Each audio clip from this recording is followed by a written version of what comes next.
So our next speaker is Toshiyuki Kondo, who is President and CEO of Toray Composites America.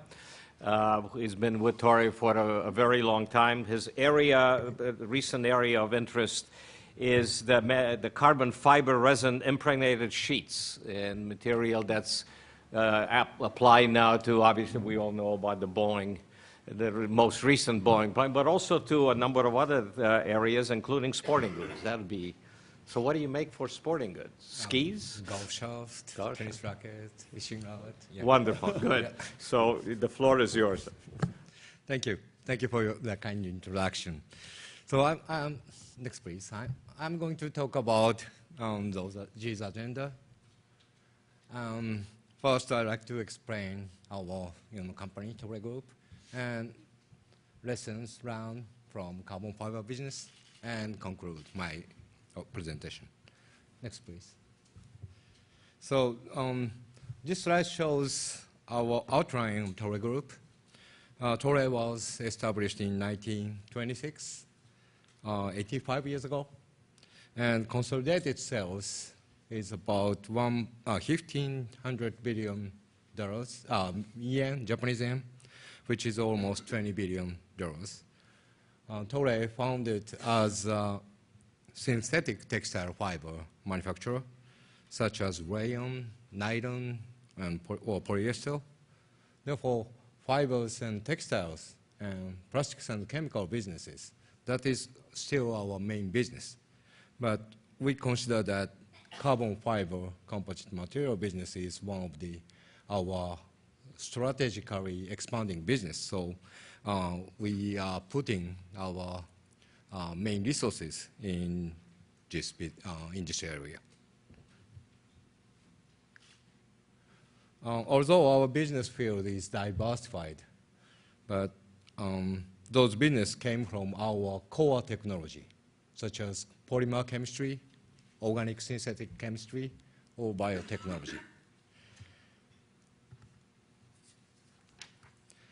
Yeah, we added those technologies, those process technologies, as well as nanotechnology, to materialize those advanced products. So let me talk about carbon fiber.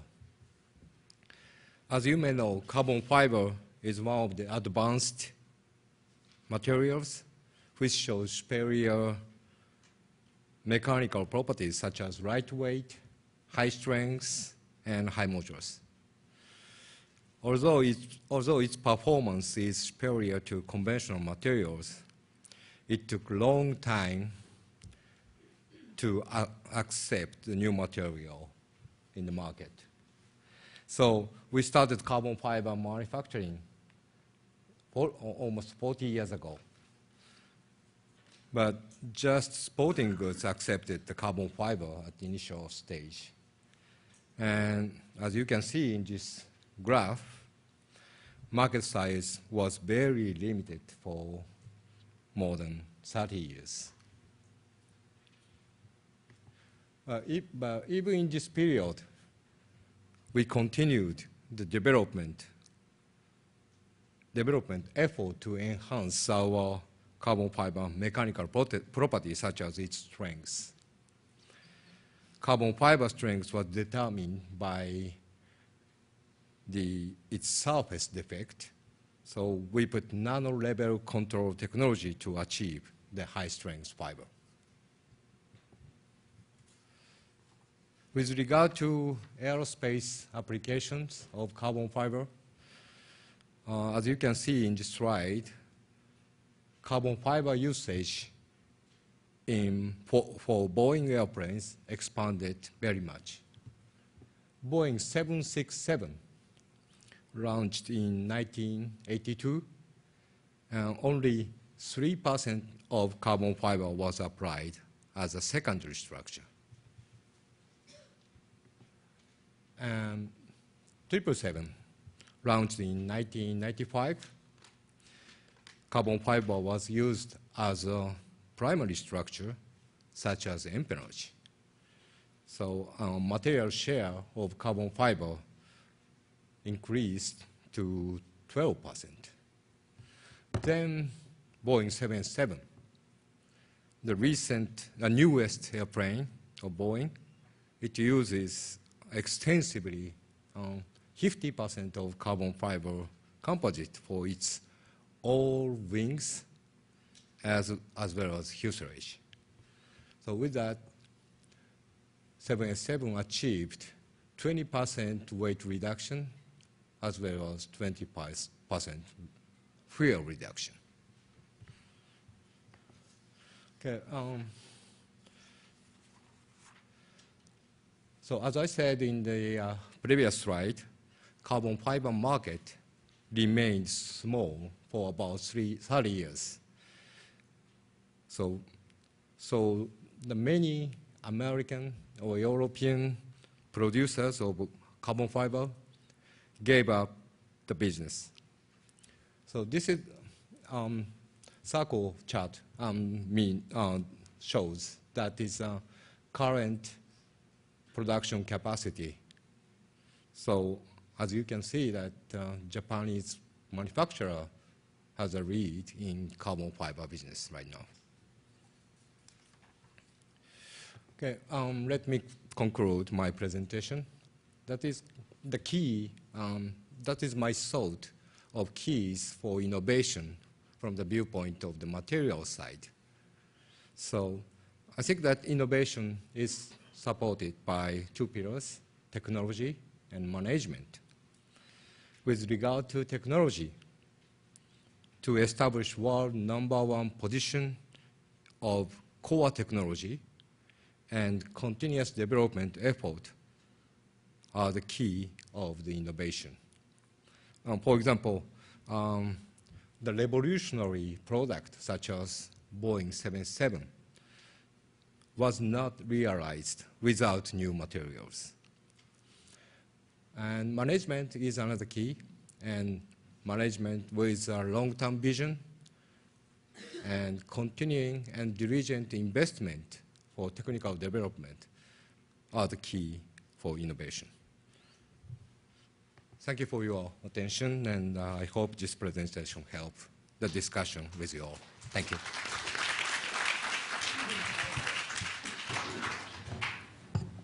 Wonderful. Our next speaker is Mr. Zhengzhong.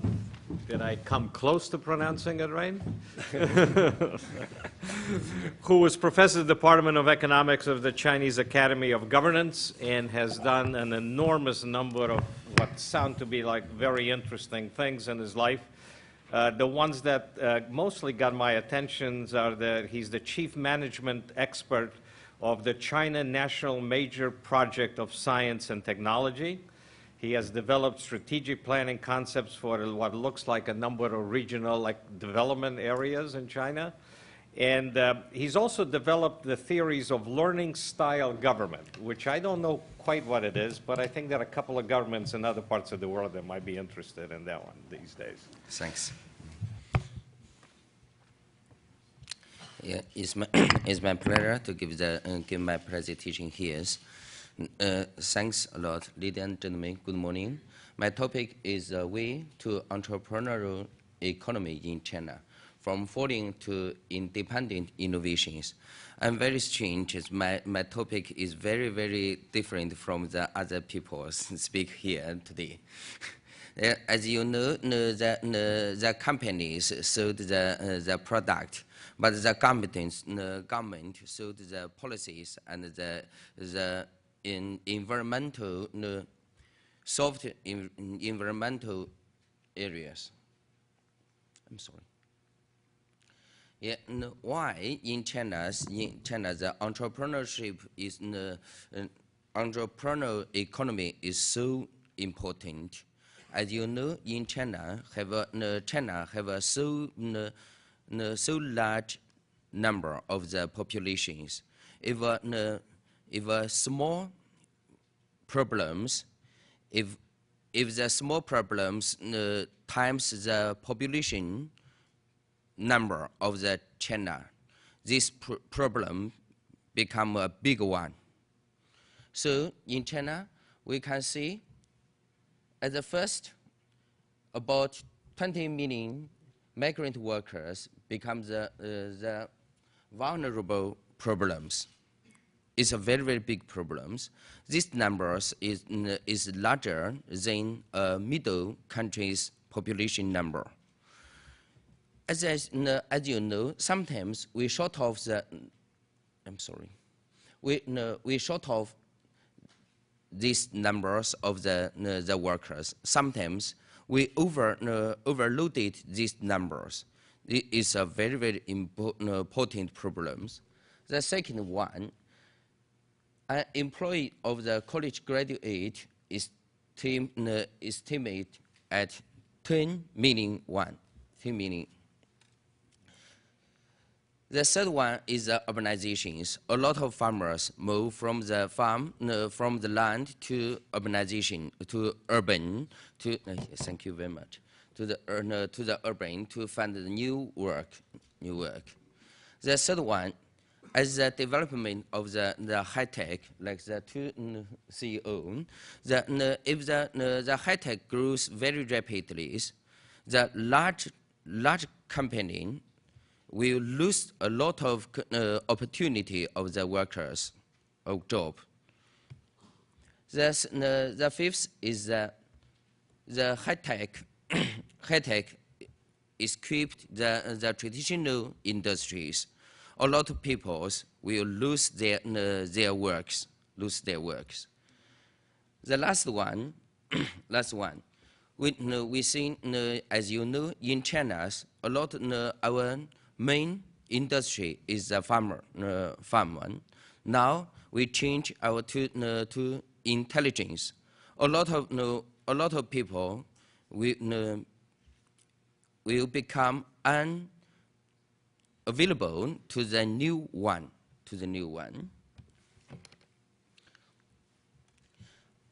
Why? So I give a report to our central government. Also, and now I wrote a book on the entrepreneurial economies. Now, if you let one people set up a new companies, according to the world experience, one people set up a new companies, he will hire 9 to 13 people. If the graduate student set up their own companies, we will short of the workers. Especially, we can advise, we can provide the farmers and the other people, the farmers a new opportunity, especially on the work. Without the job, the peoples will join to the company movement. It's a very, very big problem to China. Yeah, now our central government give a new policies to the entrepreneurial economies. One is establish the venture fund. For example, our MOF, Ministry of Finance, in the past, invest the small fund directly to the small and middle companies. Now we invest the small fund to the venture capital companies. It's with different price and the different outcome. Another, we establish a lot of incubator centers in China. The third one, establish the venture park for overseas students. Also, every year we take back a lot of students, especially studied in the overseas. Now we call it the 10 million project peoples in our countries. For example, the Jiangsu province every year he take back more than 10 10 million workers and the peoples who studied overseas. The third one is providing loans and trainings to the college graduate. If the people feel he can't available for the new job, or all he want is set up a new companies, he also can get the help from the government. In a word, this incentive package policies will catalyze the development of China's entrepreneurial economies. But we also are short of a new method to facilitate the new people to set up the company. First is a venture investment for behind the business need. The second is a constraint of the state-owned capitals. Especially after the global financial crisis, a lot of state-owned companies take over a lot of field. In the past, the private companies occupied. The third one is the low level of the social investment. Before I come to MIT, I take part another conference, which name is the Inno-Asia in Hong Kong. Inno-Asians want to establish the science park of Hong Kong. Hong Kong becomes the world-class innovation park. The third is a low level. The last one is imperfect tax performance policies. In our 12 plannings, we will change our taxation systems. Another one's our suggestions in our report on the entrepreneurial economy development. One is establish of the multi-open platform. It's a very, very important policy in our countries. Another one is improve the exit channel. Also, we call it the exit market. The third one is improving the venture investment of the state-owned capitals. For example, a lot of our state-owned cooperate with the local government, establish a lot of science park. Or now also we call it the Inno Labs. The last one is enhance the social investment levels, like for example the angel capitals. The last one is we also change our taxation systems. Our taxation systems is overloaded.